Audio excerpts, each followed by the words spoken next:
안녕하십니까. 대구청가 언어장애복지관에서 장애인 활동 지원 사업을 담당하고 있는 김규석입니다. 코로나19로 인해 대면 교육이 어려워 영상으로 진행하게 되었습니다. 진행 순서는 다음과 같습니다. 보수교육을 시작하겠습니다. 첫 번째, 서비스 급여 비용입니다. 매일 일반적으로 제공하는 경우 시간당 14,020원이며 심야에 제공하거나 공휴일에 제공하는 경우 21,030원입니다. 최소 30분 단위로 서비스 제공 시간을 산출하며 가산 단가 적용은 활동 지원사 기준 하루 최대 8시간이 적용됩니다. 8시간 초과시부터는 14,020원이 적용됩니다. 두 번째, 서비스 제공 이용 범위입니다. 원칙은 이용자에 한해서 제공되어야 하며 이용자와 가족의 생업 지원은 금지됩니다. 다만 수급자 자녀가 만 6세 이하 또는 장애인의 경우 양육을 보조할 수 있으며 수급자 또는 배우자의 출산 후 6개월 경과 전까지 이용자의 가족에게 가사 지원이 가능합니다.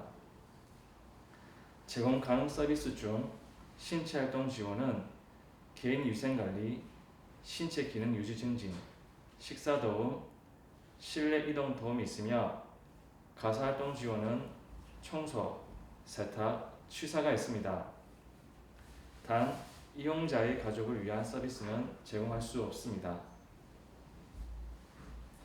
사회활동 지원은 등하교 및 출퇴근 지원, 외출 시 동행이 있으며 그 밖의 제공 서비스는 수급자 자녀의 양육 보조, 생활상의 문제 상담 및 의사소통 도움이 있습니다. 급여 제공 계획을 세우거나 단말기 결제 시에 참고 바라겠습니다. 활동 지원사 기준으로 활동 지원 서비스를 제공할 수 없는 가족의 범위는 다음 표와 같으며 이모나 고모의 경우는 가능합니다.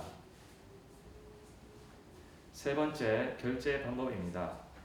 활동 지원 인력이 급여 제공 시작과 종료 시에 결제 단말기를 활용하여 실시간으로 결제하는 것을 원칙으로 합니다. 다만 결제 단말기 분실, 바우처카드 분실 등 정상적인 결제가 불가능한 경우에 한하여 소급결제가 인정됩니다. 소급결제는 서비스 제공 시작 전 30분 이내, 종료 후 30분 이내 진행해 주시길 바라며 급여 제공 기록지 하단에 구체적인 사유를 기재 부탁드립니다.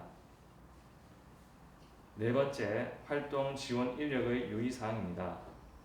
이용자의 성별, 연령, 장애 등을 이유로 차별을 금지하며 업무상 알게 된 개인정보를 보호해야 합니다. 이용자와의 갈등 발생 시 활동 지원 기관과 상의하여 결정하시고 이용자의 이사, 취업, 가정 환경의 변화 등 서비스 제공에 영향을 미치는 사실을 활동 지원 기관에 보고하여야 합니다. 바우처 부정 사용 유형에는 급여를 제공하지 않고 급여 제공 비용을 청구하거나 수급자와 활동 지원 인력의 담합에 의해 부당하게 바우처를 사용하고 제공 비용의 일체 또는 일부를 분치하는 경우 등이 있으며 활동 지원 인력이 수급자의 바우처 카드를 보관하고 사용하는 행위는 금지되지만 1번과 2번의 경우 제공 시간 내에서 일시적으로 허용됩니다. 부정 사용의 실제 사례를 말씀드리겠습니다. 대부분 시간을 보호자인 어머니와 보내면서 등하교 서비스만 지원받아 매월 바우처가 남는 한 이용자가 있었습니다. 활동 지원사 A씨는 보호자에게 남는 바우처를 모두 결제하게 해주면 월급의 일부를 준다는 제안을 하였고 평소 자녀의 바우처를 아깝게 생각하던 어머니는 제안을 수락하여 바우처 카드를 A씨에게 맡기게 되었습니다. A씨는 이용자의 바우처 카드를 가지고 다니면서 서비스를 제공한 것처럼 허위로 결제하고 친분이 있는 활동 지원사들을 끌어들여 정기적으로 부정수급에 대한 정보를 공유하였습니다. 평소 이들의 행동을 이상하게 생각한 신고인이 전자바우처 클릭센터로 제보하게 되면서 부당 수령한 사실이 드러나게 되었고, 허위로 청구한 활동 지원사 모두 자격상실 및 부당 수령한 정보지원금 약 4천만 원 전액을 반납, 부정수급을 알면서도 묵인한 제공기관들은 관리감독 소홀의 책임을 물어 경고 및 영업정지 처분을 받게 되었습니다.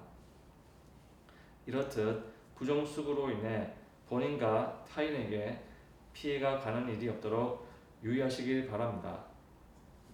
5번째 전달사항입니다. 아동학대 신고 의무자 교육을 온라인 강의를 통해 진행하고자 합니다. 교육기간은 4월 19일에서 28일까지이며 교육 방법은 화면을 참고하시어 진행하시면 되겠습니다. 화면과 같이 홈페이지 우측 중간에 로그인과 회원가입을 할 수 있는 메뉴가 있습니다. 로그인을 하셨으면 검색창에 아동학대 신고 의무자 교육을 검색하고 더 많은 결과 보기를 클릭합니다. 3번째, 아이들 화면이 있는 강의를 클릭합니다. 수강 신청을 클릭합니다. 간혹 수강 신청이 안되는 경우가 있으나 일시적인 오류이므로 시간을 두고 다시 시도하시길 바랍니다. 학습하기를 클릭합니다. 강의 4개 모두 들어야 완료가 됩니다. 마지막으로 강의 유의사항 및 수료증 발급에 대한 내용을 잘 숙지하시어 수료 완료 부탁드리며 궁금한 것이 있으면 업무용 휴대폰으로 연락 주시면 답변 드리겠습니다. 감사합니다.